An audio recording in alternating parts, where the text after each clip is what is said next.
Bawat laban nakakasabi, utak titib ang palaging bitbit. Bilang palakasan ng pananamit o baka kainin ka ng pananabi.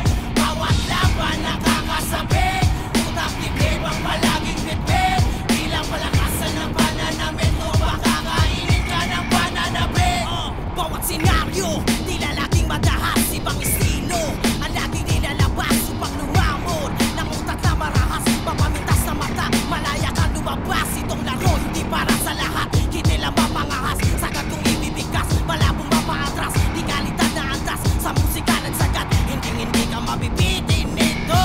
Walang hangganan, sumuko di kailangan, parehas kung lumaban, kumatayan ay pasiklaban. Huwag ko na makabayan sa tunog na makaluma, kung hindi maunawa, bumangon sa kalagayan. Malapit, sinisipat, bawat tinig, lumalapat, humahagod, tumatapang, tumitibay, bawat salang. Bawat laban nakakasabi, utak titib ang palaging bitbit. Bilang palakasan ng pananamit o baka kainin ka ng pananabi. Bawat laban nakakasabi, utak titib ang palaging bitbit. Bilang palakasan ng pananamit o baka kainin ka ng pananabi. Buhat ng malamang, kulang pa sa yabang, humiram ng angas sa musikang nakasalang.